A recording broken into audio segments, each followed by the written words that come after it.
cette diapo, on voit deux graphiques avec la concentration de LH et de FSH en fonction du temps.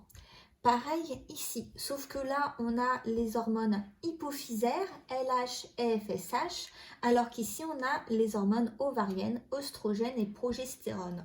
Donc, on essaye de voir le rôle de l'hypophyse présente au milieu de l'encéphale sur le fonctionnement des ovaires. Qu'est-ce qu'on voit? On voit que LH et FSH sont donc produites par l'hypophyse et gouvernent l'évolution des follicules des ovaires. Donc, la FSH, ça veut dire follicule stimulating hormone, donc une hormone folliculostimulante qui permet la croissance des follicules. Donc, on va avoir quelques follicules à chaque cycle qui vont se développer. Et en jaune, on voit l'ovocyte qui est à l'intérieur de ce follicule. Au niveau du 14e jour, c'est ce qu'on vous note là et également ici, on a une brusque libération de LH et de FSH et c'est ce qui va déclencher l'ovulation, donc la libération de l'ovocyte au niveau du follicule le plus mûr. Et c'est par la suite ce follicule qui va s'être transformé en corps jaune qui va être responsable de la libération en concentration non négligeable d'œstrogène et en concentration importante de progestérone. Donc les hormones hypophysaires vont être responsables du grossissement des follicules et également de l'ovulation avec le pic. Le fait qu'il y ait une ovulation transforme le follicule en corps jaune et ce corps jaune est responsable des sécrétions. Donc LH et FSH, en agissant sur les follicules, sont indirectement responsables des sécrétions ovariennes. Après avoir étudié des expériences chez des femelles, ici des expériences sur des souris mâles, où on voit que suite à l'hypophysiectomie, on a l'arrêt de la production de testostérone, mais également de spermatozoïdes. Suite à cette ablation d'hypophyse, on attend 1 mois, puis après 1 mois, on va injecter des extraits hypophysaires et dans ces cas-là, l'ALH et la FSH vont rétablir un fonctionnement classique. Et apparemment, on aurait besoin de concentrations stables de ces deux hormones pour avoir un fonctionnement normal. On voit également aussi que l'injection de LH restaure uniquement la production de testostérone et donc que cette hormone va agir sur les cellules qui vont être entre les tubes séminifères ici, puisque ce sont des cellules qui sont ici qui vont permettre la production de testostérone. Et on voit également que l'injection quotidienne de FSH rétablit uniquement la production de spermatozoïdes, donc à l'intérieur d'un tube séminifère. Donc un tube séminifère, ça correspondrait à une spaghetti. On a au niveau de la lumière du tube, vous voyez, des traits. Ces traits, ça correspond en fait à des flagelles de spermatozoïdes.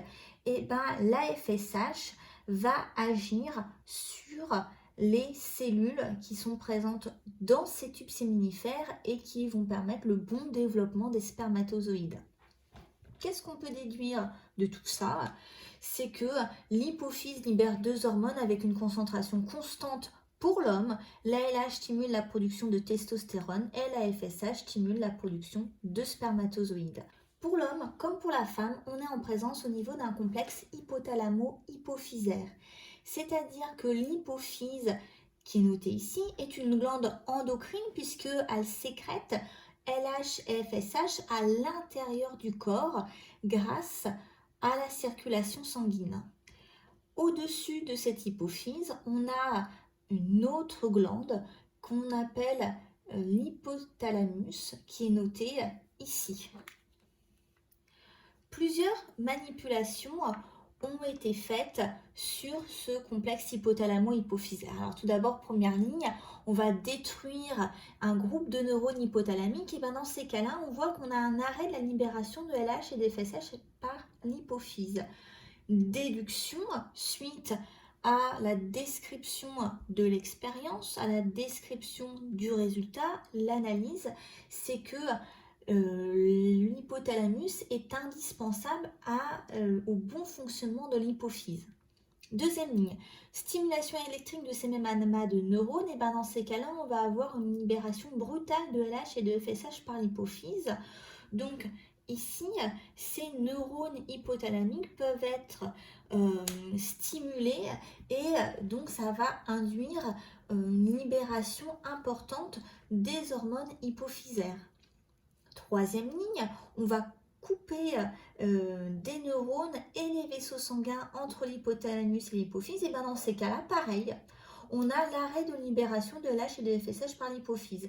Donc ça voudrait dire que la communication entre l'hypothalamus et l'hypophyse se fait soit par des neurones, soit par des vaisseaux sanguins.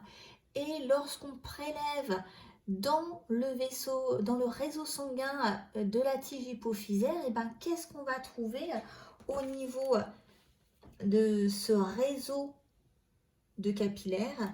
Et ben, on va pouvoir isoler une substance qui est très active, qui s'appelle de la GnRH et qui déclenche la libération de LH et de FSH.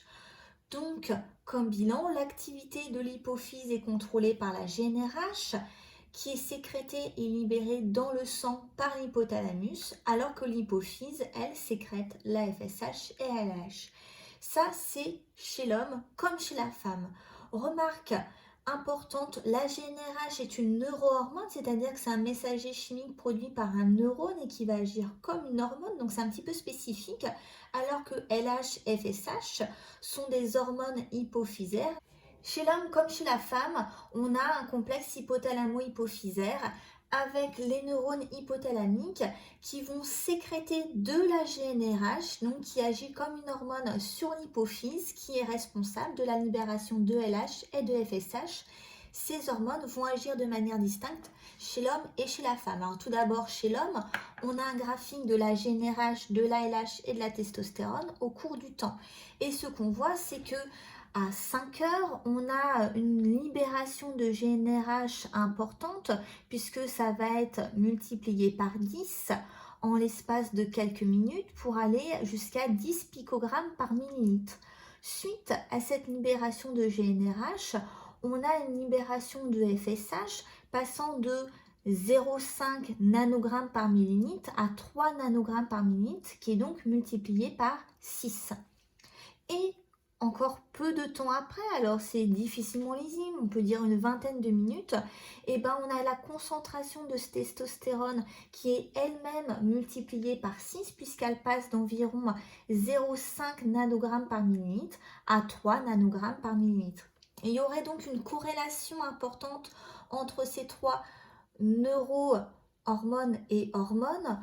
On pourrait en déduire que la GnRH sécrétée par l'hypothalamus va agir sur l'hypophyse qui elle-même sécrète l'ALH et l'ALH va être responsable de la sécrétion de testostérone par les cellules qui sont entre les tubes séminifères. Pour les femmes, on a l'hypothalamus qui va sécréter de la GnRH agissant sur l'hypophyse et l'ALH et la FSH vont être responsables du développement des follicules et au 14e jour du cycle, on va avoir un pic de ces deux hormones hypophysaires permettant la libération de l'ovule et donc la transformation d'un gros follicule en corps jaune qui est responsable d'une sécrétion importante de progestérone au niveau de la phase lutéale entre le 14e et le 28e jour du cycle. Ici, je vous ai mis un tableau qui n'est pas exhaustif, qui ne reprend pas toutes les données, mais qui regroupe quand même beaucoup de données importantes, que ce soit chez l'homme et la femme indépendamment, ou plus spécifiquement chez l'homme, ou plus spécifiquement chez la femme. On a la GnRH qui est sécrétée par l'hypothalamus et donc par les neurones de l'hypothalamus plus spécifiquement, ça va agir sur l'hypophyse et ça va permettre au niveau de l'hypophyse de pouvoir sécréter de l'ALH et de la FSH. Donc l'ALH et la FSH vont agir sur les testicules mais également sur les ovaires et donc plus spécifiquement sur les cellules interstitielles et sur les cellules des tubes séminifères. donc au niveau du testicule. Mais l'ALH et la FSH chez la femme vont agir spécifiquement au niveau des follicules ovariens. Les hormones de la gonade chez l'homme, donc les testicules, vont produire de la testostérone. Cette testostérone est produite par les cellules interstitielles entre les tubes séminifères et va agir, entre autres, parce que ça agit à beaucoup d'endroits, sur les testicules, ce qui va permettre le maintien de la fonction de reproduction. Et donc, agit au niveau des tubes séminifères pour permettre le développement des spermatozoïdes. Pour la femme, on a l'ALH et la FSH qui va agir sur les ovaires et donc ça va permettre de produire œstrogène et progestérone.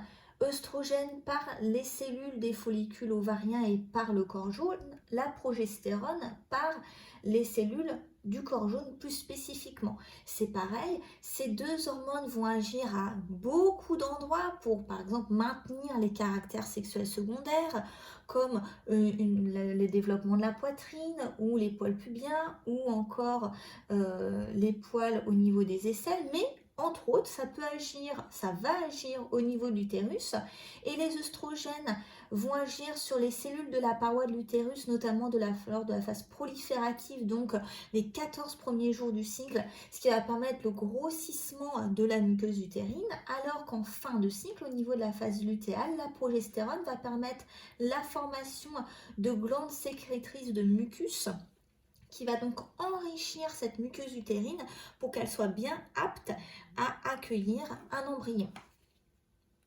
Pour conclure le bilan de A, on a vu que le fonctionnement de l'appareil reproducteur reposait sur un dispositif neuro-endocrinien qui fait intervenir l'hypothalamus, l'hypophyse et également les organes sexuels, c'est-à-dire ovaires chez la femme, testicules chez l'homme.